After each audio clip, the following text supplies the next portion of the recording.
चीन में कोरोना के बढ़ते खतरे के बीच नेजल वैक्सीन को कोविन पोर्टल पर शामिल कर लिया गया। आपको बता दें, नेजल वैक्सीन को 3 फेज के ट्रायल में बेहद ही असरदार पाया गया है और इसे बूस्टर डोज के तौर पर भारत में लगाया जाएगा। क्या है नेजल वैक्सीन और कैसे करती है यह काम और कैसे है यह अन्य वैक्सीन से अलग, देखिए हमारी इस खास रिपोर्ट में।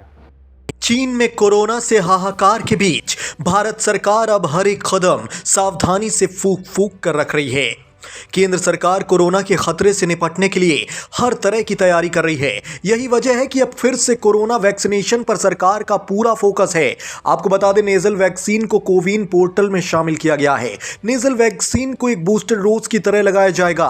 भारत बायोटेक की इस नेजल वैक्सीन का नाम इनकोवैक है और इस वैक्सीन को भारत बायोटेक और अमेरिका की वॉशिंगटन यूनिवर्सिटी ने मिलकर बनाया है और ये 3 फेज के ट्रायल में असरदार भी साबित हुई है।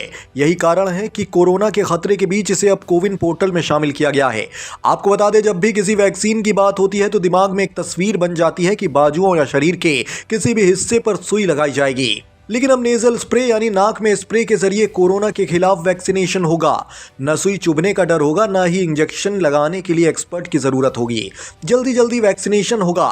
ये वैक्सीन वायरस को शरीर में जाने से भी रोकेगी और बीमार होने से भी बचाएगी। इसके प्रयोग के बाद RT-PCR फॉल्स पॉजिटिव के मामले भी कम हो सकते हैं। अब तक जितने भी शोध हुए हैं उनमें से यही बात निकल कर सामने आई कि कोरोना नाक से ही शरीर में जगह बनाता है। ऐसे में अगर इस वैक्सीन को नाक से दिया जाएगा तो ये काफी असरदार साबित होगी। वहीं भारत बायोटेक के इस वैक्सीन का 3 बार सफल ट्रायल किया जा चुका है। इसमें खास बात यह है कि तीनों ट्रायल में ये असरदार भी साबित हुई है। पहले फेज के ट्रायल में लगभग 175 और दूसरे फेज के ट्रायल में लगभग 200 लोगों को शामिल किया गया था। इसके बाद तीसरे फेज में 2 ट्रायल हुए थे। पहले में लगभग 3000 से ज्यादा और दूसरे में करीब 875 लोगों पर अलग अलग तरह से इसे इस्तेमाल किया गया। एक में इसे 2 डोज वाली वैक्सीन की तरह और दूसरे में बूस्टर डोज की तरह इसे इस्तेमाल किया गया।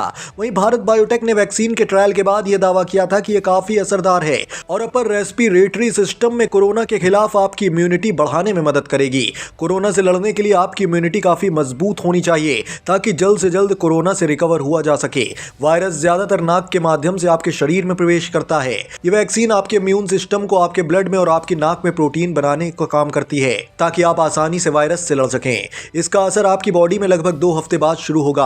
आपको बता दें, नेजल वैक्सीन के कई फायदे होंगे जिसमें वैक्सीन खराब होने की बहुत कम संभावना होगी। इसमें वैक्सीनेशन के लिए हेल्थ केयर को ट्रेनिंग देने की जरूरत भी नहीं होगी। वहीं इंजेक्शन का खर्च और समय भी बचेगा और जरूरत पड़ने पर यह वैक्सीन छोटे बच्चों को भी दी जा सकती है। उन्हें ना तो दर्द होगा, ना ही वैक्सीनेशन में कोई दिक्कत आएगी। एक एक्सपर्ट डॉक्टर ने बताया कि यह इमीडिएट और लंबे समय यानी लॉन्ग टर्म तक एंटीबॉडी बनाए रखता है। वहीं वैक्सीन की 6 से 9 महीने तक एंटीबॉडी 72% लोगों में रहती है। उसके बाद एंटीबॉडी का लेवल कम होने लगता है, लेकिन एंटीबॉडी खत्म नहीं होती। जब किसी को भी बूस्टर डोज लगती है तो वही एंटीबॉडी फिर से एक्टिव भी हो जाती है। इस वैक्सीन का बूस्टर डोज के रूप में इस्तेमाल होगा तो ये इसी प्रकार से काम करेगी। केंद्रीय स्वास्थ्य मंत्री मनसुख मंडाविया ने राज्यसभा में बताया था कि एक्सपर्ट कमेटी ने नेजल वैक्सीन को मंजूरी दे दी है। अभी निजी अस्पतालों में ही ये वैक्सीन उपलब्ध होगी।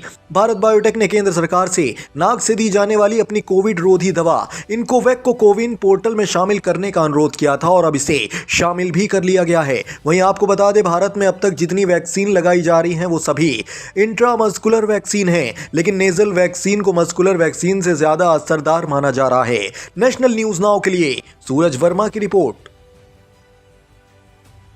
अगर आपको हमारी वीडियो पसंद आई हो तो वीडियो को लाइक, शेयर और चैनल को सब्सक्राइब करना ना भूलिएगा। धन्यवाद।